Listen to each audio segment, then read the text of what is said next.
Show, episode number 417. My name is John Morgan. Cold Coffee is with me here at the awfully windy Casa de Cold Coffee. I was complaining about the cold weather in Vegas. I said, hey, man, I think spring's finally here. I think the cold weather is gone. And to my credit and to Las Vegas weather's credit, the sun is out. It does seem the chill that was not so fun is gone, but it has been replaced with gale force winds out there. It's been like a hurricane the last 2 days. I'm telling you.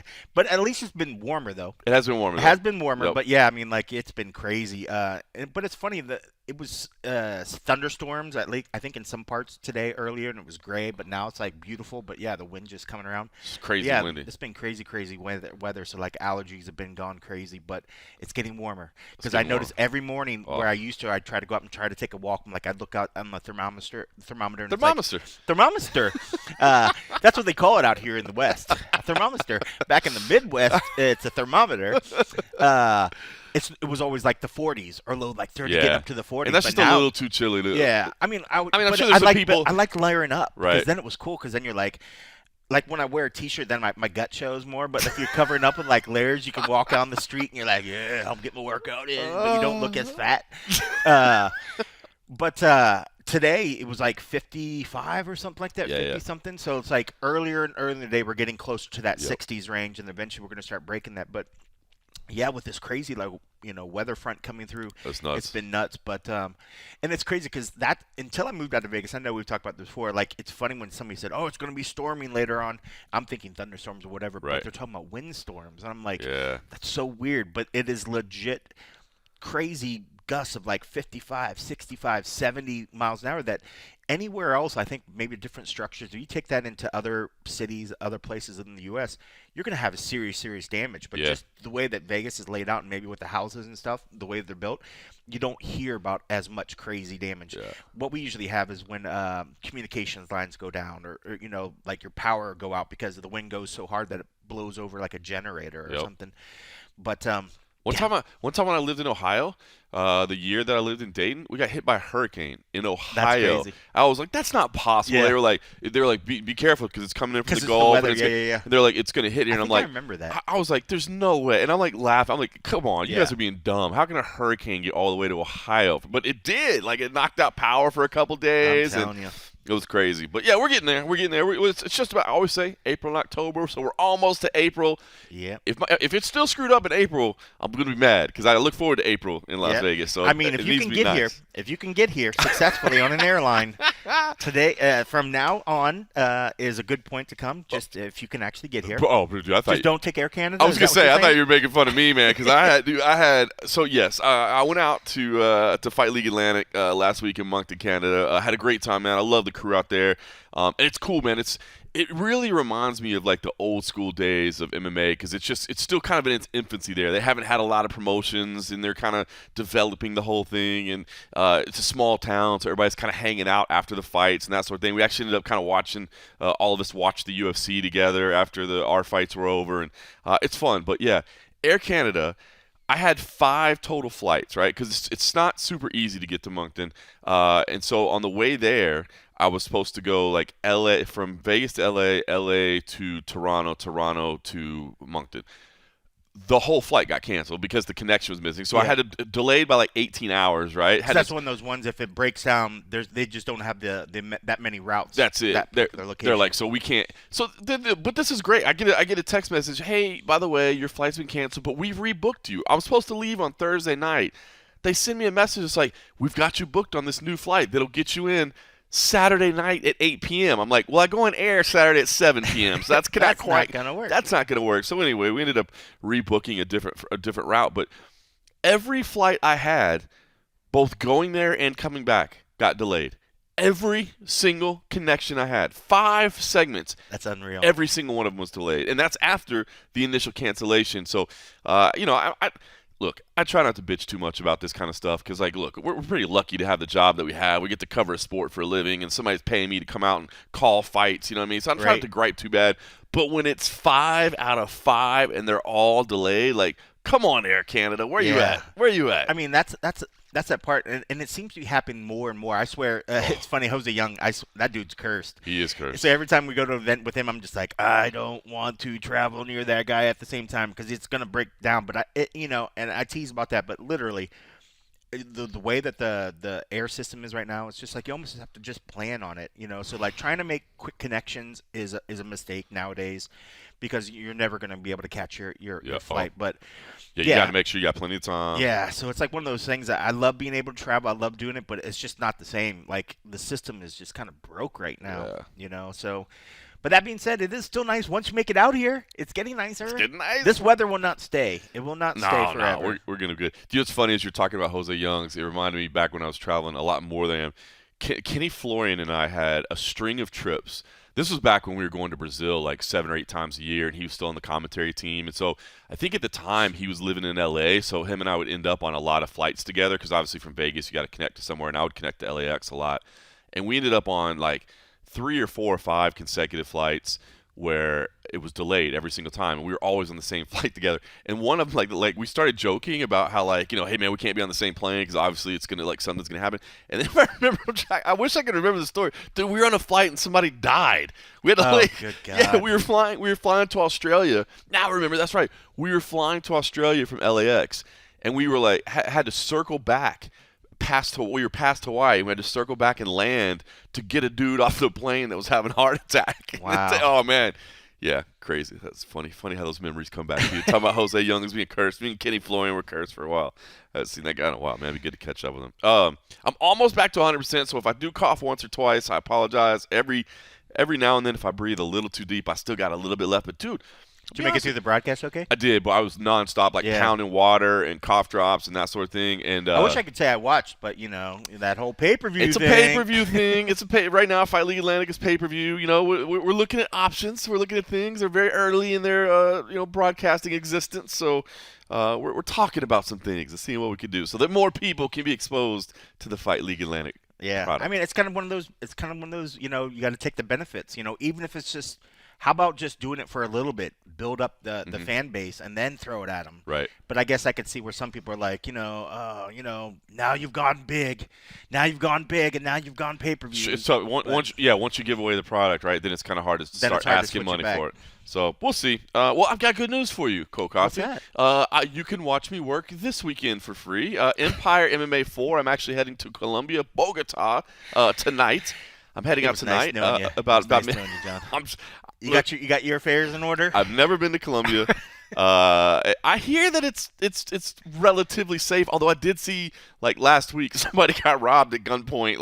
A boxing trainer got robbed at gunpoint. I saw a headline in Colombia, and that kind of gave me some pause. So might be doing a lot of frosty beverages at the hotel bar or something like that. Hang out. I would say 100% stay at your hotel. All right, just hang out inside. So it'll be my first time. I've been to Brazil. I did 29 trips to Brazil, but I believe. Unless I'm forgetting a random one that I don't remember, this is my first trip to South America that wasn't to Brazil. So head to Miami tonight and then connect to Miami, and then I'll be there tomorrow morning. Myself and noted Twitter personality Ben the Bane Davis will be on the call together, and it'll be on YouTube. It'll be actually on the MMA Underground YouTube channel, of course, on the site as well. So it will stream for free. I believe the prelims go live at 6 p.m. Central on Saturday night. That'll be a handful of amateur fights. And then we go pro at 7 p.m. Central for the rest of the night, and it'll all be free on YouTube. So if you want to check that out, do that. And got a production meeting this Friday because CFFC is back next week on UFC Fight Pass. We got back-to-back events in Philadelphia. So, yeah. Look at that. Staying busy, baby. Staying on the mic. That's funny. I was teasing you. I was like, all those years you're always on the road, and then you're like, man, I'm glad to be home, and you're gone more now than you've ever been. I will say, you're right, I'm traveling as much as ever, but it's the thing that I like about doing the commentary traveling is it's shorter trips, right? Because instead of having to go out cover on the Tuesday, whole week. Exactly. Yeah. I don't have to get there for a media day and a press conference. You can't afford your beer tabs. They're like, we're going to have to set up another show to pay for John's Could you just maybe fly in right before the fight, if you don't mind? Off the plane and straight there, because we really can't afford the bar tab anymore. We had a good time. We'll keep things going. Miami. You're doing Miami, right? Are you going out? Yeah. You going out on Tuesday? Yes, Tuesday. During the day? Tuesday, like crack of dawn. Like I'm doing Southwest. Okay, so we're not on Like the a same flight. 6 a.m. Southwest that gets me there at like I think 4 o'clock, 4:30, something Okay, like that. all right. I'm actually going early too, man. I will say this as of because that is for UFC 287, of course. Still traveling for domestic pay-per-views, so I'll still be out there So covering still that. covering some UFC. A little bit of UFC here and there, a little bit of UFC. I sprinkle it in, just sprinkle in a little UFC.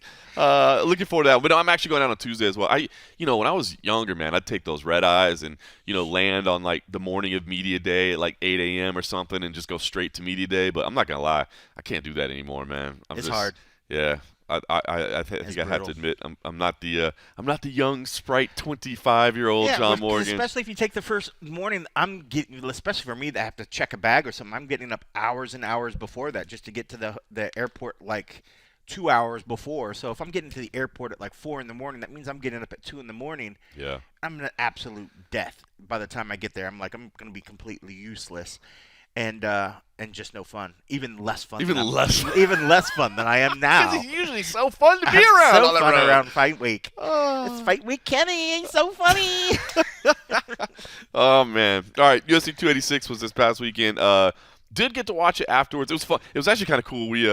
I had it pulled up on my phone during the fight, so we were kind of eyeballing the fights a little bit while we were watching the fights. But then we went back to the hotel afterwards and watched it. Haven't talked to you since, man. I mean. It felt like in the immediate aftermath there were some people that had some problems with the scoring. I feel like as the week has rolled on, I've heard less and less complaints about it being a bad score. I didn't have any problems. No, I felt like a draw could be in play. Like I wouldn't have hated the draw with the point deduction. Because of the point deduction? Because of the point deduction, which I can't complain about the point deduction. But overall, I did score it for Leon Edwards. And this is the thing I said on the N.5 episode that night, is that if it was pride scoring, obviously it's not, but if it was pride scoring where you were just judge the fight as a whole, tell me who won the fight, it feels like Leon Edwards was the guy that won the fight. They just did more damage there. So overall, no issues with it? No, because I was leaning towards Leon anyways. I thought he was just sharper, crisper, even though there might have been times where maybe the strike count didn't show that, but judges and refs don't see that anyways. But by the time when I was watching the rounds, I was like, I had no problem. I think even if you gave it 2-2 going into that last round, he did better going in the last round. So I had no problem with it. Yeah. In fact, I think it was maybe even in the fourth round or something like that. I even wrote into our Slack channel. I was like, and somebody was like, well, wouldn't that be something? Blah blah. I was like, are you guys not watching the same thing that I'm watching? Wow. I was like, I thought it was pretty clearly that the momentum and that unless Kamaru came up with something crazy, I was like, I don't see him getting it, because he just didn't seem like the same Kamaru. I agree. When we start hearing things like, that maybe he was carrying an injury through training and he wasn't able to do whatever, all that sort of makes sense because it looked like he wasn't fighting 100% even that night. Yep. His takedowns, the attempts were usually at a point where he was not doing well. They were rushed. He didn't set up any of them. They were poorly timed sometimes. Like it didn't seem like his normal self. So it just felt like I don't know what. Which makes sense that there was maybe an issue in training because I felt like maybe he wasn't going 100% in training because he just looked out of sorts. Right. And that could be partially about being in enemy territory the whole week. You have this guy that's. Every time you try to get in his head, it's not working, So maybe he didn't have the same sort of swagger going into fight night, even though he was saying all the right things and he was playing the role perfectly throughout the week. But this is a guy that credits himself an actor now as well. I did finally see him in Wakanda Forever. Yeah, I almost forgot that he was in there. I haven't seen it, but he had like a speaking part, right? Like it wasn't just like a line or two, maybe. Still, yeah. Like when they walk into like the big chamber where the queen is there and they're talking about stuff. He has a line where one of the guys was like our people is this, this sort of happened because these guys weren't doing their job. Oh, you got, and then the sense that Kamaru was defending the people that, you think we ain't doing our shit, blah blah blah, and that was about the extent of his line. But you would see him show up in other parts of it. But it was just whenever they get these group gatherings, like Wakanda, like the different forces, even though like the Black Panther was like the head bad honcho, there's multiple groups, clans, if you will. Right. Kamaru was like head of one of those, or at least. the guy that was at the front of one of those clans. him. Yeah, so That's it cool. was dope, man. And you look at Kamaru's body. He looked the part. He looked the part, Yeah. 100%. But going back to this week, I mean, like, this is a guy that I think he believed that he was prepped for it, and that he didn't think he thought he was going to see the same Leon that we saw Right. when they fought before, and it was not the same Leon. This was a more confident, if anything, just working on being able to shut down those takedowns. The fact that Kamaru never had any real good luck with that, and then the time that he almost did, he did the fence grab. You know, like if there was ever a time to cheat, that was a perfect time because that would have actually given some really good location for Kamaru to do some damage, but he just never got established. I felt like Leon did a good job of shutting it down. 100%. You talk about the psychological and the confidence. And I was saying, like, I didn't catch the moment live when I guess Usman came over and Leon did the like headshot thing at him during the face-off. I didn't catch that live. But what I did like was at the start of round 2 when Usman came like fast to start the round, and Leon was like hands down. I was like, no, make him back up and go back to the center of the. I thought that was, you know what I mean? Like he could have just been, all right, shit, he's here. I better keep my hands up and defend myself. And he's like, no, that's wrong. Back him up over there. I was like, oh, that's a little. I didn't catch that part. Oh, that was a little. I didn't see the other part, but I mean, it was the same thing because even the fight before that happened, the last time they fought, Kamaru walked over and got in his face. He just didn't do it, but this time he's like, I got your number this time. So, all right, so let's talk about the two things. Because, number one, I was a bit surprised. After the result, I was a little bit surprised that Usman kind of got on the mic and was like, yeah, man, I won't be out long. I like to stay busy. I'm going to take a fight soon. I honestly thought, not that he would necessarily retire, but I could see him just going like, what do I have left to accomplish? Like, there's nothing for me to do. And I do wonder, I mean, I just, as I look at the list of the top rankings, like, I'm not saying there aren't fights that don't make sense. I mean, there are fights. I mean, there's, if for some reason, I don't know, maybe you want to do a Burns rematch, or if some, I don't know. I mean, there's names you can put together, but there's no fight that I look at and be like, that's the fight I gotta see right now. Maybe him and Bilal for a number 1 contender fight, depending on, we'll get to that in a minute, on everything else that plays out. Maybe that would be the most sense, is like a number 1 contender fight, but other than that would be good for Bilal to finally get something like that if he can't get the actual title shot. I mean, well, and let's just make sense. So I guess we could just tie it all together rather than try to segment it up. Just on that last little point, I had actually put that on our channel when the things, when the fight was ending. I said, I forget how I phrased it, but I said that Kamaru was going to retire. I thought he was going to retire. But I was like, because what else do you have to do? You want to really work your way back up to a shot to guy that now just beat you twice in a row. Nope. And then you hear in post that Leon's like, that chapter's done. Right. That means Kamaru's really got to do his thing. But, I mean, this is also Leon that thinks he actually has a say in the fact of who he's going to be fighting next. I mean, I appreciate what he's trying to do. That just means they're going to have to pony up some money, or it's going to get to the fact that he's got to realize if he doesn't take that fight, they're just going to make an interim fight. They're going to come up with some reason to give an interim fight. They want that fight to happen, and if the UFC wants it to happen enough, you would think they would just say, okay, this is the amount of money. Give me some money and get it. He's already got his champion contract, so it's not like the money's going to change anything. The UFC want this fight to happen, so I could see where at some point we're like, well, you're under contract. This is the fight I'm offering you right now. If you don't want to fight it, okay, I'm going to offer it to you again in 6 months' time. And then once you get to that point, if you don't take it then, we're going to make an interim title because you haven't defended the belt in X amount of time. So they're going to force his hand eventually to have to take that fight. It sucks. But going back to just Kamaru, I just assumed it's done because there's no reason to try to go back through this thing. He has nothing left to prove. It's just about trying to get some paychecks, and he could get that elsewhere. But honestly, I was thinking that he's just going to hang up his glove. He's just going to work on acting. Why not? He always talks about he hates being away from his daughter, and I do wonder if maybe he gets home, takes a look at his finances and goes, we could probably make this work the way it is. I kind of just want to be at home right now, so we'll see. I just don't think there's any fights that just jump out at me. All right, here's what I really, really hate about the history between me and Colby Covington. Is that anything I say, I'm sure somebody is going to be like, well, that's just because he said this. It's not. But I just don't believe you can make a case that he's the most deserving contender right now. And I don't understand why there's a hesitation. I mean, why does Bilal Muhammad have to go fight Shavkat Rakhmonov? I don't get that at all. I mean, I do. Right now, Bilal Muhammad is the number 1 contender and should get the next title shot. Now, I do say that if Jorge Masvidal were to find a way to beat Gilbert Burns at UFC 287, a tall order given their stylistic matchup, but if he were to find a way to do it, I would completely understand why Jorge Masvidal would get that fight, even though he's not necessarily the champ just asked for it. Yeah, exactly. Even though he's not the most deserving contender, there's a really compelling storyline. It's a fight the champ wants. I totally understand, but I don't get why Colby Covington, why they seem just hell bent on giving him the next shot. He's lost 2 out of his last 4 fights. One of those being the guy that we're talking about, George. If Jorge can, I always want to call him George because that's what he fucking started as. I know. If Jorge can win it, yeah, I can see it. But I mean, the dude's won 2 out of his last 4 fights, and that's going back to 2019. I mean, he beat Masvidal in 2022, then lost to Kamaru in 2021, beat Woodley in 20, lost to Kamaru. Dude's fought 5 times in the last 3 years. 4 years. It's ridiculous. I mean, like, there's no reason for it. I mean, I get it.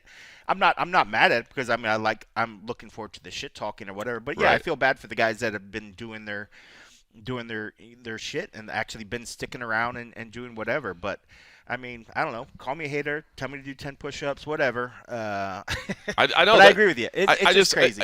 I wish there wasn't any kind of personal involvement between me and Colby, because then I could make the case and not feel worried that people are going to say that I'm putting my personal feelings into it. Well, he's just going to hate you on anyway. Like, I know. He's literally attacking anybody and everybody these days. His attack on like Anik the other day was so radical. What is that so even crazy? And dude, and I'm sorry. Hey, we've talked about it.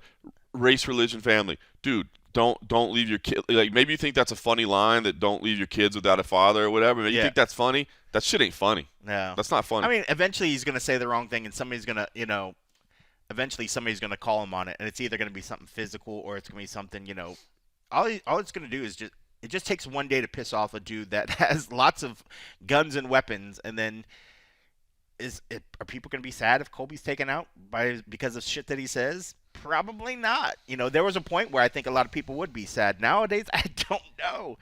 It's just crazy because I'm just like, Colby, I get it if it's just a stick and it's just whatever. But, I mean, like, dude, you're the more evil and the more bad that he keeps pushing out there, it's just going to come back on you at some point in some bad form.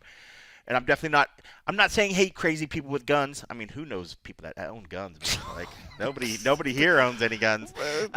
Don't come rolling by the Casa de Cold Coffee. That's all I'm saying. I'm just saying, man, it's just crazy because I thought it was really funny, too, seeing all the fighters and everybody come out of the woodworks. Like, Anik's like a treasure for these people. Like, people take their possessions and the people that they like really, really, hard. Like, now you're going at a guy that a lot of people like, and now you got fighters who are like, dude, if you come say some shit, I'll be there or whatever. I mean, it's just nuts. But I don't get what he hopes to get out of attacking like just a commentator. Like, now have you fallen that far that now it's just a matter of that's like Conor now. Conor just attacking and lashing at everybody, and it's just like now you get why half the people in Ireland a lot of time don't seem to really like him anymore because of his actions. I think there was a point in time when everybody in America loved Colby.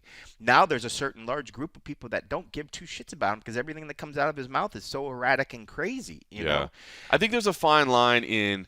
Because what do we always say, right? The fighter's worst enemy is apathy, right? You want people to care about you one way or the other, even if it's they hate you. Like Floyd Mayweather. How many people bought pay-per-views because they're like, I want to see Floyd lose. I want to see Floyd lose, right? Yeah. They're still buying it. But what you just said, I think, is starting to get so much that you just go, I don't care what he has to say anymore. You know what I mean? It's just like, it's one thing if somebody gets you riled up and they get you fired up and they're so clever about doing stuff that it just like, they really, I want to see somebody kick his ass so bad. He was really, the stick was really clever at first. Yeah. Like what happened with Anik, that wasn't clever at all. Like, I love some of the shit up that he used to do with like the Trump stuff, like the setting, like he would set the whole room up. He'd set the scene. He'd have the red phone. He'd have the posters and the pictures on the background. Like, I love it. I love it. Like, he was fucking fantastic at that. And then now just some of these other ones are just more like erratic, and it's like I almost wonder, like, if it hurt more. Like, I feel like it's more personal and these hurt more because he didn't take the time to set the scene and make it look as good as it could be. Right. That it was more just, like, out of a passion, like, just, whatever. Yep. But I don't know. I mean, nobody could ever say anything about him as a fighter. He's No, an phenomenal. incredible, phenomenal fighter. Wrestling, cardio, like, and it's just tough crazy. stylistic matchup for anybody. I give him better chances against most of the guys at the top of the division. He's going to beat most of the guys, but it's just the stuff. Got a real good chance against Leon. Real good chance against Leon. I would not count him out. I think he. I mean, I know when it comes down to striking, it's just a matter of if Leon can do what he did to Kamaru and not give him a chance to get the takedowns and get his hands on him, then yeah, I think he could piece him up. But Kobe's got a good chin. I mean, he could take a punch, and he's got some decent power too. So yeah, I mean, if I had to pick that right now, I think, as weird as it might sound, I think I probably will lean Colby on that one. I'd pick Colby. Yeah, and it is what it is. It's just some of the stuff off to the side. Maybe I'm just taking it personal because I'm tired of every time he attacks at you. Then now I'm getting mad. I'm just like, God damn it, just stop it already. But it's just crazy because I remember when we would have great conversations with him, and he's a genuine nice guy. And yeah. Now it's just every time he gets on there, a lot of times the stick turns on, and then it's just my ears turn off, And it's unfortunate because I like the things. I like a lot of the things that come out of his mouth, but sometimes just like, oh, man, really? I thought the latest rant was a bit much, man. It's just like, come on, man. It is. I thought it missed the mark, man. And again, I don't know. Start talking about that you're gonna kill somebody. You know what I mean? Like, yeah, that's not. And that sucks because I like the dude. I don't know if he.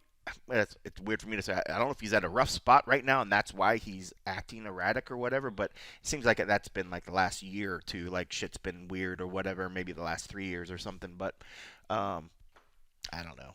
My life's a bit of a shitstorm. How can I quote on somebody else's shitstorm of a life? But whatever. But yeah. But it's crazy that you're able to jump the line because I feel bad for Bilal. I mean, Bilal. I would like to see Bilal and Colby fight because I think that would be a lot of fun and a lot of questions right there. But, if you ask me again who I'm going to pick in that fight, I'm probably going to lean on Colby on that one as well. I agree. But I think that's the fight that that fight would make all the sense. That fight to me makes a lot more sense. That's a pure number one contender. Like, why does Bilal have to fight Shavkat? Like, he just fought Brady. Like, why? You know what I mean? Like, that's a bad matchup. Like, anybody getting thrown Shavkat is bad. Like, if Shavkat fought Leon like right now, without a doubt, I know who I'm picking. Absolutely. I think he'd be the betting favorite. So why the F are they trying to just knock? It's almost like they're just mad at Bilal. Like, he didn't do anything wrong. Why are you going to put him up against that? That's just crazy. And the other thing with Bilal is you got the history there too. You know what I mean? Whereas we say, okay, we get why Masvidal could leap ahead because he's got the history.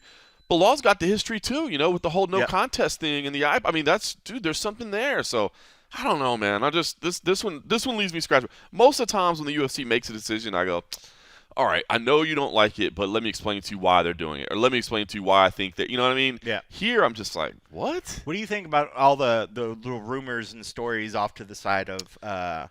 Is he doing it because they're dropping to drop the lawsuit, to drop charges and drop lawsuit or whatever? I haven't followed up on that legally to see if that's the case, but if so, I'll be honest with you, that would make a shitload of sense. It would make so much sense. If that's the reason, then I'm like, well. Cool. Well played, UFC. Good job. Like, this is dirty. We need it to go away. And good on Colby too. I mean, like, it was kind of just a weird bad spot. Like, one, George was in the wrong to do what he did. On the flip side, Colby was egging him on, like, anytime, anywhere. Unfortunately, it happened, but it happened in a shitty way. Like, you don't jump somebody, you don't whatever. That's just shitty. You guys could literally have gotten paid to fight. Yep. Like, that doesn't make any sense. You did get paid. I mean, you could have done it again. Yeah. You could have did it again for even more money. It didn't make any sense. But for that to sort of go away and by him, if it did happen, agree to drop those charges to get possibly one of the biggest paydays of his career and to possibly get your hands on the belt makes so much sense. I mean, shoot, if there was ever a golden lining to get jumped on the street knowing that it could possibly lead into you getting a potential title shot, I'm not saying that people would sign up for that sort of thing. Right. But, I mean, it certainly would be a nice silver lining to a bad situation. But I wouldn't be mad if that was the case. I mean, of course, I'd feel bad for Leon because he wants to feel like you earned that title. You earned the chance to kind of have a say in your career. But unfortunately, I mean, it's so funny because this is the in looking at Dana, this is the guy that says, oh, we don't match make on fight night, we don't whatever. And it's like, well, this seemed like it was already in the works. You brought the guy in there to weigh in to be a backup for the fight. Like, you already had this in the works, like for who knows how long. And supposedly, I think Bond had said on like the Spinning Black Click that Edwards camp knew going into that week that Colby was coming out. So like this Right. had been known for weeks or whatever. So regardless that Colby said, "Oh, I got the call," and then the next day I'm on the plane. There's no way that's true. That wasn't the situation. Definitely not true. But it's just it is what it is. And here's another thing too that I would point out to some people because I saw a lot of people trying to put a timeline together, right? Where guys are, I didn't know. Your manager might know and decide not to tell you as a fighter because it's just like, that's true. I don't need to distract you. Like, I need you to focus. That's Like, true. I need my client to focus on. I'll That's a tell good him point. if Yeah, this yeah, comes. You know what I mean? Like, and because we've heard when family issues, when somebody's like I feel like we had that happen recently where there was not maybe a death or maybe it was a death and they didn't tell the fighter till the end or it was something along those lines. I feel like we had something like that happen recently because they understood, like what it's going to do. Like if you want to give them the best possible chance, him or her to fight their best, is this the kind of situation you hold back? I mean, hopefully you would think that they had that conversation with the family and they made they made a group choice to decide instead of like my manager took my phone earlier in the week and it was so weird. I normally talk to my family this week, but yeah, I mean, you're right. I guess I didn't really think about that. So, yeah, I mean, the word could have been passed down, quite some time. But looking at that team and that camp, I would think that Liam was fully aware of what was going on that fight week because nobody seemed surprised when it was coming. It wasn't like they were like, oh wait, Colby's here, this week. That's weird. Why is he here? That wasn't the case. So, but it's just man, what a crazy situation. You just. I was trying to search for court records to see if by chance I can't find any right now. I need to dig deeper. I was trying to check some of the court filings to see if I could see if maybe a case had been dismissed. Well, that's the thing. I mean, like, depending on how the case, I know in some situations, say if Colby went and wanted to press charges and they're like, okay, well, we're going to open up this and we're going to press charges because you as a plaintiff or you as whatever are filing charges. It's another if a lot of times, say, the police hear about an altercation, they make their own investigation, they reach out with the party and they say, okay, this happened. Okay, well, we're going to press charges that this happened. At some point, it might be out of Colby's hands to even stop it. Mm-hmm. It could be then the state picks up the state's case. like, okay, but if your primary witness says, I'm not going to testify, then they don't have much. Then they don't have a case. They're going to drop it anyway. So they still have some sort of leverage. So if that is the situation, I mean, and this is what came out, but who knows? I mean, it's a great conspiracy theory. It's a great whatever. I mean, if it is what happened, it totally makes sense. It makes a lot of sense. And, I mean, I ain't hating on it. Again, you feel bad for the guys that are kind of getting jumped over. But, am I going to tune into that fight and be absolutely stoked to watch it? Fuck yeah. Yeah. I mean, it's great. I will.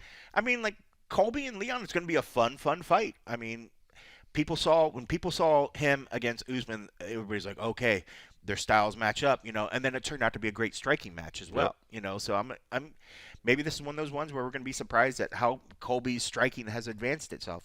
Both of them he's had time to make real improvements, right? I mean, he hasn't been staying busy in terms of competition, but he's still training. He's always training. Yep. So maybe he's made some leaps and bounds. I mean, Leon's got good cardio, but it's not on the level where Colby is. I mean, granted, Colby's fought, he fights once a year or whatever, but he's staying busy with all the ladies, Extra cardio in the bedroom, dog. You virgins wouldn't understand what I'm talking about here, but the man stays busy, so his cardio's on point. See, that's the dorky stuff that I can deal with. Like, that stuff shit. Cracks me up. Like, it's so dumb and cheesy that it cracks me up. Every time he gets on there, like a video with like him with the girls, I just fucking love it. It's hilarious. It's just trolling, and that stuff makes me laugh. Fun. It's fun. I'm going to kill you, John Eddick, and your kids aren't going to have a father. Not quite as fun. Not funny. Not fun. Not funny. All right.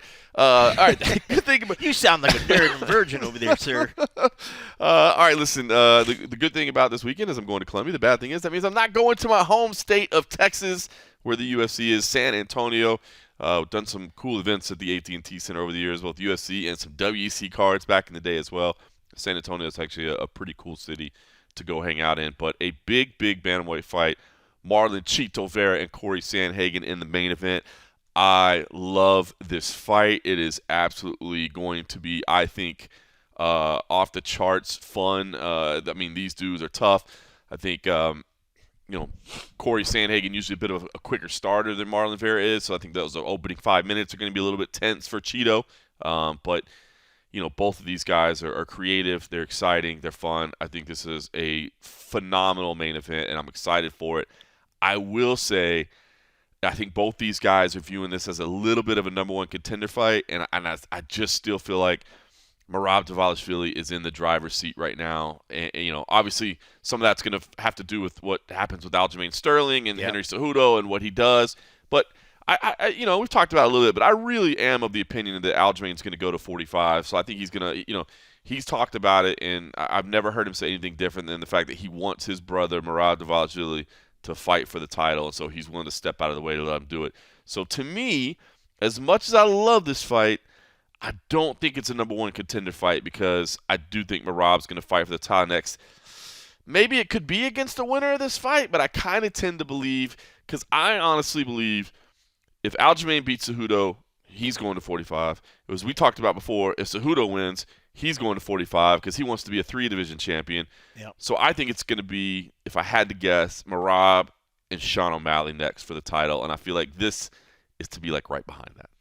I think that makes a lot of sense. Yeah. I mean, they definitely want to stick to their guns, and it even was brought up. Somebody brought it up to Sandhagen about how the way that Merab and Aljo are sort of not wanting to fight each other, and he's like, it's kind of admirable. He's like, I like the way that they're carrying themselves. Cool. He's like, we'll see what happens if it actually comes down and they say, Right. well, sorry guys, this is what's going to happen. But he actually enjoyed it, and I thought it was pretty refreshing to hear another fighter kind of give them props for doing that sort of thing. That is cool. I haven't seen that yet. That's good to hear. It's one thing to say that, if you're not in the situation, but, because, I mean, in this business, we've seen so many times where, friends eventually have to fight each other and things change. And one of the things that he was saying, he's like, some things are more important than just a title. I guess that's kind of easy to say in theory, but when you start looking at life-changing monies and things of that sort,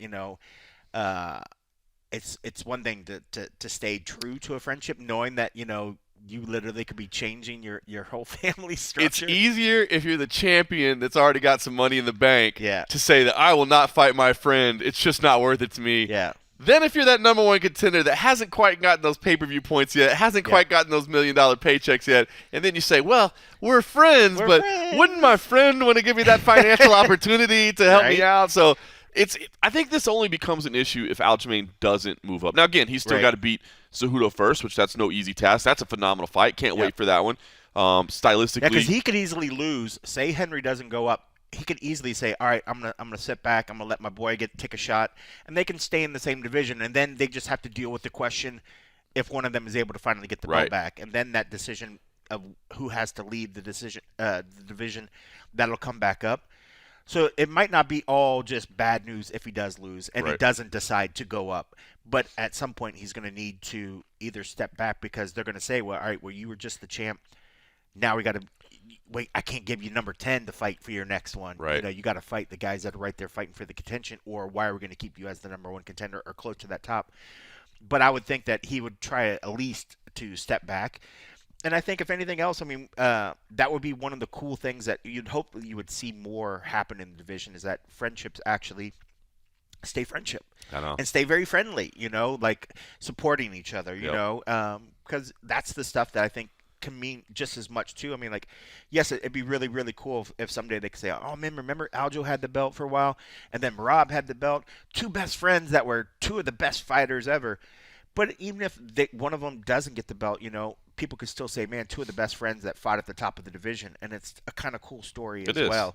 Instead of to hear like, oh, man, they were two best friends, then eventually money got in the way. And that happens all the time. And then they never talk to each other. In all walks of life, it happens, man. Yeah. And it is true. I mean, again, if you're poor, it's easy to say, I mean, if you're rich, it's easy to say that money doesn't matter. If you're poor, it's kind of hard to say that money doesn't matter. But there are things that matter more than money, and friendships and relationships like that are a big part of it, And it's kind of cool to just see that in sports at a professional level as well, to understand that the stuff that makes sense when you're kids growing up, the stuff that you learn to treat your friends right, your friends are always going to be there, to know that can, possibly play a role in your professional life as well. It's kind of like one of those things that you hope exists, that shows you that there's still good in the world. It's not all just money and dog eat dog, like there's still a point where you should be happy for your friend and, and try to help bring your friend up. But so I hope it works out, man, because I love hearing these stories of fight camps and these fighters that go through thick and thin, and these friendships that are bonded together. It's awesome. I mean, part of it too. I mean, yes, it's always great to see these guys get in there and beat the crap out of each other, but it's also cool when they're not fighting to see fun stories when they're actually hanging out and enjoying each other, because then you get to see a different angle. Like, I don't need to see you guys fighting all the time. It's cool to kind of see just like doing real people stuff, and just enjoying stuff. So I hope it works out. I do too. I think we're not yet to, because I've seen a lot of people kind of like, it's getting close. We got to let that happen.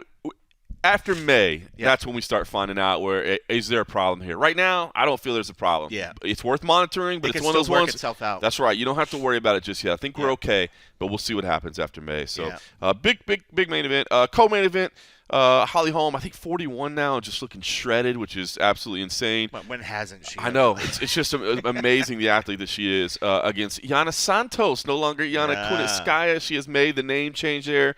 So that one's a big one at women's bantamweight. I think, the one that you and I are probably most excited about on the main card, Nate the Train, baby!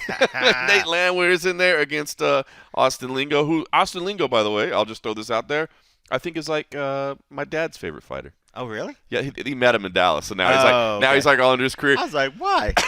That's funny. He lives in Dallas, and he met him, and I guess they had he's a Fortis boy. Yeah, so I guess they talked, and they said, and it's like, hey, do you know my son? Oh, yeah, I know your son, et cetera. So they kind of bonded a little bit. But it was funny because, he lost his fight 2 weeks ago when his opponent had a medical issue. And it was like my dad's like, oh, I was bummed for Austin Lingo. I was like, yeah, I forgot you're a huge Austin Lingo fan. I'm like, yeah, don't worry. They're going to get him rebooked. He's going to be back. But he's got a tough one on his hand. And Nate the Train, baby. He's a lot of fun to watch. Andrea Lee versus Macy Barber. That should be fun. That's a really good fight. I'm really excited about that one. The flyweight division, obviously now everything seems fresh. I used to say that all the time, that I had a hard time getting excited for women's flyweight fights just because I'm like, yeah, but are you going to beat Valentina? So what are we really working towards? But now it's like, I got a little something in there. And then I'm a flyweight junkie, but Alex Perez versus Menel Kopp, that should be a phenomenal fight as well. Yeah. Meaningful in the division as well, so I'm super excited for that. And then the main card kicks off with Chidi Njokuani versus Albert Duraev. And then down on the prelims, I think you got some fun fights. You got some things that could be entertaining. Nothing really in terms of ratings or rankings impact or anything like that. I mean, anytime Daniel Pineda gets in there, he's going to have some fun against Tucker Lutz. I mean, there's some names on here. So overall, this is just that kind of thing that happens, right? You have a big pay-per-view, and you got titles, and you got divisions moving, and then you get to the fight week the next week, and you're like, this doesn't have quite the names on it. But I will say, just on paper, I think the main card is pretty damn solid. I think it's getting hated on a little bit more than necessary. I think if you really look at the matchups, there's some fun ones, some meaningful ones. I think there's going to be some fun fights. I mean, they just like people. This is not a pay-per-view card. This is not a pay-per-view card. Like we just had a great card. The main co-main for the last event was just absolutely sick and just stupidly good. Yep. It's not going to be like that every time. And I think the main event on this is absolutely fucking awesome. Yep. Vera and Sandhagen, it's an incredible fight. I mean, it's carrying the whole card. Take out what it means in terms of division. Don't even just those two guys going against each other. Gonna be a fight. It's gonna be incredible. But yeah, I mean, like top to bottom, is it all crazy great names? No, but I mean, it's gonna be a lot of fun. I mean, I'm excited to see Haley Cohen. All hail. Yeah. She's so hot. But no, I mean, it's going to be a lot of fun. I mean, CJ Vergara, like Daniel De Silva is going to be a good fight one. Who's one that? Steven Peterson, Lucas Alexander. That's going to be a good one. Peterson's always fun. Alexander's fun, yeah. I mean, top to bottom, is it one that you're going to, oh, man, you got to catch everything, like, everybody tune in, drop what you're doing.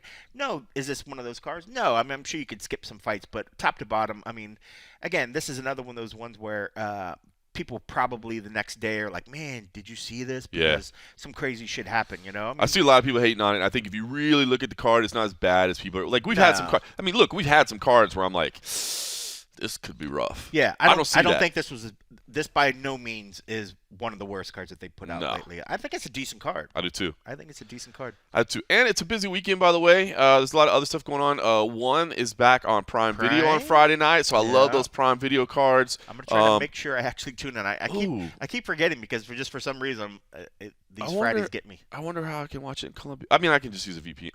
I hate saying that. I hate saying I could just use a VPN because I think that's illegal, but I don't know. I don't know. I mean, you're going to be in Colombia.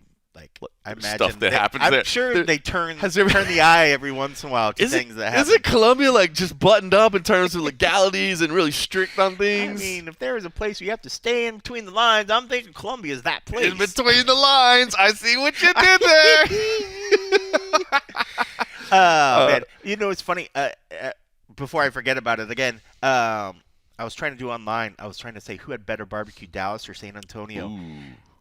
This search that comes up online says San Antonio gets San Antonio has better barbecue. Most people say San Antonio. Wow. Better. I don't know if that's true or not. I don't know if that's true or not. Now, Mexican food, San Antonio. I mean, crushing it in the Mexican food. They got it, but better barbecue. I know that's what. Do a search, and you'll get the same. But it said San Antonio barbecue or Dallas barbecue, and this one just right off the bat said San Antonio named best barbecue city in the U.S. Blah blah blah. That's what I love about Texas. When you're there, you got good barbecue. There's good barbecue. You got good Mexican food. I was gonna tease and say San Antonio ain't got good barbecue. I'm like, well, I'm glad I didn't say that because supposedly to the web, and the web never lies. If it's on the internet, it's got to be true. It's 100% true. You read it. Be true. So now I'm kind of jealous because I love going to barbecue joints. So I'm like, I would have liked to have been there to go have some Texas barbecue. I mean, you can't go wrong with Texas barbecue. We had great barbecue in Dallas. We had great barbecue in Austin. I mean, San Antonio. I think have we been? I feel like we've been in San Antonio before. It's all a giant blur. I just anytime we go to Texas, you always try to eat the barbecue. But, Austin, San Antonio. But that just struck me because I didn't think I would have thought that Dallas had a better reputation. But according to the internet and my quick Google searches, which makes it true. It's an AI deepfake. That's it. These search results brought to you by the San Antonio Chamber of Commerce. One championship. Did take a hit today, actually. They just announced today that Rodtang was supposed to be in the main event, and he is out with an injury. I did not hear that. Yeah, so that was unfortunate because Rodtang is super leg. That was going to be a phenomenal kickboxing matchup. Instead, Daniel Williams stepped up. So that'll be flyweight men's main event. A co-main event is women's Muay Thai world title as well. Alicia Helen Rodriguez took some time off to become a mom, and she is back after a layoff. Meanwhile, Janet Todd, the only, by the way, United States representative in terms of striking title holders in one championship, is trying to get she's already the interim title holder, so she basically already has 2 titles, but she's trying to make it not interim and make it undisputed. So she's an undisputed 2-sport title holder. Seohei Ham is in there, Hamderley Silva. So it should be a fun one on Prime Video on Friday night. And then you also have this weekend on Saturday morning, I believe, the start of PFL Europe. So that is kicking off this week. So they are, I guess it would be, well, it says it's actually pretty later than I thought it was. So 6 p.m. Eastern, 9 p.m. Eastern. I wonder if it's on tape delay because it's over in England. Oh, no, I'm looking at the wrong one. Just kidding. I don't even see what time it is at. It is on Saturday. I think it would be during the morning. It would be on Fubo Sports. I apologize. I don't know what time it starts at. But PFL Europe is kicking off as well. So PFL is about to be real busy, man. They got their Europe season kicking off. They got their regular season kicking off here in 3 weeks in a row. 3 weeks in a row in Las Vegas. The 1st, the 7th, and the 14th. We did a media day yesterday, which was cool to do. Bubba Jenkins was there. He was in some rare form. Yeah, I thought his interview was really, really good. Yeah, I thought he did. I know we did interviews with him in the past, but I just thought he was on point. He's getting more and more comfortable. He's getting more and more. I think he is fantastic. That was the best scrum we had. Although Sadabusi was pretty funny as well. Sadabusi was good, but yeah, I think I agree with you. I think Jenkins stole the show. He did, and he had some things to say about Chris Wade. He had some things to say about hopefully he'll fight Brendan Loughnane again in the finals. Sadabu did kind of crack me up a little bit because he was talking about what did he say? He was talking about kind of like doing some good with his money and all the things he was doing. And then they're like, but that means you're not going to buy a Lamborghini or like come in here with 4 watches. And like, well, I didn't say that. It's crack me up. He's like, oh no, I'm spending some money on myself too. So Sadabu's a good dude, man. He was fun to talk to. I thought all the guys. I thought that was a good media day. Like Bruno Capellotta, Marcelo Nunes, where it was just seemed more flat, but all the fighters they brought had good personalities. Yep. And I thought it was fun. But yeah, Jenkins was really good. But I got excited for that fight. After watching that, I was like, dude, because I'm actually I'm gonna cover PFL 1 and PFL 3, I think. PFL 1 and 3. Yeah, because you'll miss 2 with me because you'll be in Florida with me. Yeah. I'm going to miss PFL 1 because I'll be at CFFC. I'm going to miss 2 because of USC, but I'll be at 3. So me and you'll cover 3. But I was excited. I was excited after hearing all that. I was like, dude, I'm kind of pumped. Yeah. pumped for PFL. And I'm anxious. It is cool what they're doing in Vegas. I read an interview somewhere where Pete Murray said, "Don't expect this to be a one-off. Expect us to kind of come there probably every year a little bit and do some shows in Vegas." So I like that a lot. I did speak with Pete Murray as well for Sports Illustrated and talked to him about the Dan Hardy signing. And a couple of things I found really interesting. Number one, he made it very clear that Dan Hardy's role is not going to be like some kind of figurehead type role. Like Dan is going to be boots on the ground, helping out with everything, helping identify up-and-coming talent, people that they can potentially sign, being a local brand representative and kind of representing the company over in Europe and England, of course. So it's pretty cool. He had high praise for him, and he said, look, man, just Dan Hardy gives us legitimacy. You know what I mean? Like he's so knowledgeable and such an expert in the field that he gives our brand legitimacy by being associated with him, and that's what we want to do. But then he also said, look, this is the first of 6 regional leagues that we're going to launch within the next 2 to 3 years. So they want to do the Middle East, they want to do South America, they want to do Asia, and have like these regional PFLs. And he said, we'll have a Dan Hardy type guy or girl in each one of those regions. So I thought that was pretty cool to see. Like they want to have like these really super knowledgeable, like not just, hey, we're going to take our American product and we're going to go into your backyard and you're going to like it. But no, we're going to adjust our product to be localized to your region. I thought that was pretty cool. Yeah. Pretty cool approach. So that's certainly how you're going to build lasting relationships with the places that you're putting on events. It's one thing if you go to an event in a location like, yeah, hey, we're buying your hotels, we're eating your food, but oh, by the way, the event's gonna be at 3 a.m. Right. Yeah. We want your people to come. Yep. No, I think it's great, but yeah, to even have it really, fleshed out where it's with the local flavor into it, and I think we see half the cool shit like. Especially when promotions go over to like Japan and some of these other ones, when the artwork incorporates all that stuff, and when you see a lot of that in the elements in the actual show production, I love it. Yep. It's so much cooler than the same sort of feel that you get in, wherever, Utah, Boise. Yeah. Like, I don't want to have the feel of an event in Boise when they're over there in, like, Tokyo or somewhere cool overseas. It doesn't make any sense. And I think it's a fair, a criticism of the UFC. Like, the UFC has done such a good job of dialing in their product, right? Like, they know, they've nailed it. Like, they do the best presentation. They have a great template. They have a great template, but it's the same no matter where it is, right? It looks the same. It's and I think probably one of the reasons it would probably resonate for you is like I know you're a big college football guy, right? Yeah. College game day, right? What a great job they do of like, hey, we're on this place, so you're gonna see. And it may seem like silly, cheesy stuff, but they come back for a commercial and here's the local bar around the corner where people are drinking. And here's the food that they're serving over here, and you really see that place. And I agree, man. I think there's making me miss home. Right? Is it time for football yet? Are we football season yet? Yeah, Are we there yet? Just about 5 months out, baby. It's almost here. If I close my eyes, we're almost there. But I do think that there's something to that, right? We're to give a little bit of that local flavor, and it's kind of cool. Oh, man. I remember when the UFC used to have a little show that was on the UFC.com called Local Flavor. I wonder who used to do that. Man, I noticed the videography skills on that were sharp. Oh, they were incredible. Man, I wonder who was that. That's funny. That was so you and Fiasco did a lot of those, right? Yeah, all of them. You, Fiasco, and Megan Levy. Yep. That was ours. You guys, that's right. I forgot about that. You guys went and did that. Love that one. You guys would go shoot at like restaurants. Yep. And then they're like, well, how does this sell pay-per-views? I'm like, it doesn't. It's just cool because we're in the town.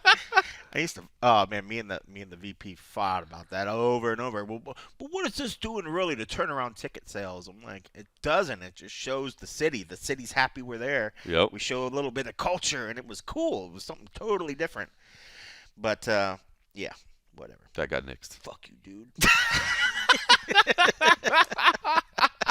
Tell us how you really feel. I still hate you, sir. I'm not bitter at all. Not bitter at all. So there you go. There's your MMA lineup for this weekend. So a lot of stuff to watch. You got the PFL, One Championship, UFC, all in action. You can see Empire MMA 4 on the MMA Underground YouTube channel on Saturday night as well. So there's something to maybe have on in the background. And then of course. Over at patreon.com/the MMA Roadshow, we will have the half episode.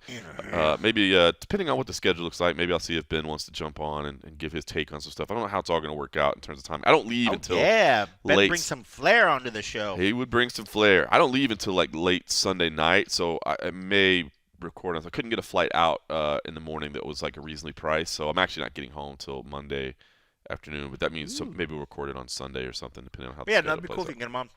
I'm sure he wouldn't mind. I'm sure he wouldn't mind. Last thing I do want to say, this whole Conor McGregor situation. Another situation where I will say, similar to the bantamweight division right now, I would say let's not get all up in arms yet.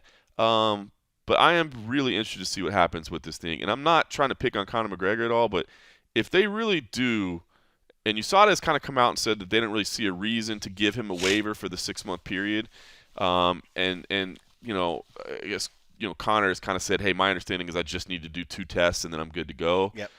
If they give him a waiver and the UFC gives him a waiver, like I think that really just calls into question the integrity of the entire program. 100%.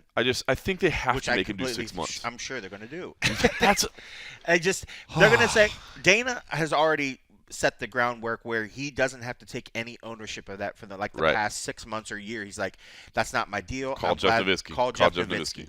It's not us. That's Jeff's group. That's USADA. That's whatever. We're over here just making the matches that people want to see. So yeah, I'm going into 100% believing that when Conor's finally able to give 2 clean tests, they're going to give him a waiver, and then that's it. And I'm not saying this to pick on Conor McGregor whatsoever. I'm not. You know what I mean? If you can do it, why not? Of course. I'm just hey. I think it was wise for him to do what he did. I've said all along, hey, if you can step out of the program and take some things that are going to help and aid your healing, get you back faster, do it. I don't blame. And you're right. I can't blame Conor if he applies for this waiver and they grant it to him. Like, he's not doing anything wrong. He's playing the system, and if the system allows him to do it, there's nothing wrong. So I'm not that. picking on him, but I'm just saying if USADA or the UFC does grant him this, I think it really calls into question the integrity of the entire program, and I hope that they're at least considered. I know some people don't like USADA anyway. I get that. But I've always felt that they try to do things the right way. Do they always nail it? No, they don't always get it right. But do they try to do it the right way? I feel like, yeah, they try to do it the right way. Every conversation I've ever had with Jeff Nowitzki, that dude is incredibly educated, incredibly informed, and has integrity, and really seems to me to want to do things the right way. I mean, you look at, Donna, obviously, that's involved. I mean, a woman of true character and integrity. You know what I mean? Like, those 2 people right there. I mean, I would never question anything they do in terms of, where integrity is decided. But if this is granted, I just think it throws the whole thing. It's like, well, what are we even doing anymore? Like, at that point, if you're going to do that, like, why are we even doing this? Well, what's funny, because, I mean, if they really wanted to, they could just say it was purely USADA's decision. USADA decided to do whatever. Conor put a thing out, and they could just step away and say, we had no say in it. But obviously, we know the UFC has some say in it. This is an organization they're paying to level the playing field. I mean, if anybody thinks that USADA wasn't good for at least trying to level the playing field, you're wrong. I mean, like, it was great. Do they do everything right 100% of the time, or is it very frustrating in how they sort of carry themselves, whether they respond to certain things, requests of information? There's definitely faults, but to think that there is no good out of this situation because it causes fights to not happen, you get most people that'll say, like, if 2 fighters agree to fight dirty, just let them fight dirty. Dirty in the sense of taking supplements, taking shit, taking whatever. Be juiced to the gill if they agree to it.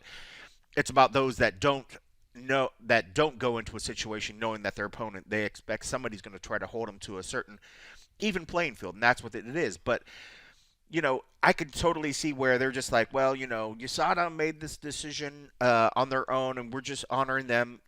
They've decided to do whatever. It could go either way. I'm happy with whatever sort of comes out of it, as long as our fighters are on board and understand what's going on. It's a little annoying, but it's funny when you brought up Conor. I kind of forgot about the exemption thing, even though it's been what we've been talking about. I thought you were going to talk about his coach's rant recently, where he was bashing on everybody and anybody. That's just not Kavanaugh. His coach. Just Kavanaugh is the only good one that's coach doing it right in the world. It's finally paying dividends. I was you got to think even Kavanaugh was like, bro, like they're pretty good coaches. I appreciate him supporting his boy and talking his boy up, but to take such clear shots at other guys that have clearly proven themselves to be good coaches was just another one of these things where it's like, bro, who pissed in your fucking cereal that day? What did they do to you? Like, it's just really ridiculous, But that was a pretty wild one too. I'm like, what is going on? It's just crazy. But yeah, I mean, and last thing for me on the U side, I'm going into 100% expecting that he's going to get the exemption, and it is what it is. He has a game opponent on the other side that's like, dude, I don't care. Let's just make this fight happen. He just wants the fight to happen. Chandler doesn't care if Conor fought 2 weeks from now. Just make the fight happen. He just Right. wants to get that money and get in there, and I get it. And he's confident that he's able to beat him on its own. But man, when you saw those two square up the other day, Conor's big. Dude, he's huge, boy. bro. Because at the pay-per-view the other night, he walked right by me. He actually like gave me a fist bump, whatever. And I didn't even see him coming out of the corner of my vision. And he's like, "Oh," gave me a fist, and I looked up. I'm like, he's huge right now. He's big. When they squared up, I was like, "Damn, Chandler, you need him to drop some weight, dog." Because Chandler's gonna have to bulk up. I mean, one, he's getting up height. He's gonna give up some reach. Yep. Chandler's tough as all get out, and he's got great power in his hands. But Conor's got great power, and if Great he's coming power. in, Especially early on, man. And what do we know about Chandler? Chandler's exciting. Why? Because he gets hit. Yeah. And keeps coming, right? Yep. But when Conor hits you, it could be a bad night. It could be a bad, especially the way he's looking now. Yeah, like he's looking huge. jacked. He's just huge, dude. It's night and day. I mean, like he was always jacked and ripped before, but like this is like just it's insane. It's insane. It's like cyborg Conor, man. So it's many just big nuts. fights coming up. I'm excited too because I will say this kind of first quarter has been kind of a pain in the ass for me because I kind of made the decision that I wasn't going to travel international to pay-per-views, and then they did like 3 of them in a row or whatever. I'm like, okay, well I guess I'm just never doing it. But now we're like, all right, we got Miami next month, we got New Jersey the month after that. I don't think we know a spot for June yet. Jersey. Not doing Jersey? No, I think Bon Bon is doing that one. All right. Yeah, which is fine. I have a love-hate relationship with Jersey, anyways. Oh, it's a little different place. A little different place. No offense to any of you if you're my Jersey people on here. Don't shoot me. Don't hate me. But yeah, I've had some love-hate stories in Jersey. But I don't. This is like last last week's Jersey, episode. like Where travel. it's like last week's episode. You're like, oh yeah, by the way, I got arrested one time and got fired and whatever. But I'm not gonna talk about it. I mean, don't even worry about it. We're like, what? He's like, yeah, We got stories. I've had some drug deals go wrong in New Jersey, so I'm out on that. Yeah, no, whatever. We don't know where June is yet, right? We don't know where June is. No, obviously July is International Fight Week. Look forward to that. Yeah, no, I haven't even asked about June. It's so funny. I just, me, I just take it week by week. I'm like, have I looked at the fight card for this week yet? I mean, I let the people that like break stories about, where it's going to be, and they start, I better book my travel. I'm like, if I don't look, does that mean I don't have to travel? Or travail, as I thought I. Travail, you thought you were so clever. I was like, I can't be the first one to say it, but yeah, it is what it is. But you doing Kansas City? No, that is Nolan King is. Nolan King's doing Kansas City. Nolan in Kansas. I like Kansas. Yeah, Kansas City's a good. Good town. I caught a couple Invicta FC fights there as well. I like Kansas. Did you really? Yeah, I like Kansas. I know that. Oh yeah, I love me some Invicta. But yeah, for a while there, Kansas was like their everything was out of there. But yeah, that'll be Nolan, so I'll be helping him remotely and stuff. But that's another place that got good barbecue. They got good barbecue. Yeah. I mean, you send me places that have barbecue, I'm good. BarbecueJunkie.com. BarbecueJunkie.com. All right, listen, I'm going to head out. God, still a little bit of cough. It's almost gone, but when I breathe in a little too deep or I laugh a little too much, I still cough a little bit. So hopefully, it's been 2 weeks, man. Maybe another week it'll be good to go. So, did you ever go get a check? I bet you had bronchitis or you had something. Yeah, because it's still like real deep down in my lungs, man. Yeah, you definitely had something more than just a run of the norm cold for sure. But I powered through it, damn it, because that's what we do. All right, Empire MMA 4 this week. All these stuff on the television. Next week is when we get back to business with CFFC. Back-to-back events for CFFC. So we'll certainly be talking about that next week. I'm excited for that. Yeah, I'm gonna go to soccer practice and then head to the airport. And you gonna run some laps on the side? No. Are you like one of those dads that runs along with the kids? No, that's weird. I do. Like, sit down, Fred. Fred, you're looking like a jackass. You're looking like a jackass right now. Like a jackass, Fred. Sit down. No. But I do enjoy going to practice, and I did jiu-jitsu the last 2 nights, soccer tonight, and always enjoy spending time with the little man. So anyway, Yay. Patreon.com/MMA Roadshow. Appreciate everybody that supports us over there. We will do the end-half episode. Like I said, maybe Sunday, Saturday, late Saturday night, depending on how things go, because I got to get done on the mic first, and then watch the fights. And then maybe I'll see what Ben Davis is up to and see if I can talk him into putting on a headset. Hell yeah. In the meantime, everybody else, thanks for listening.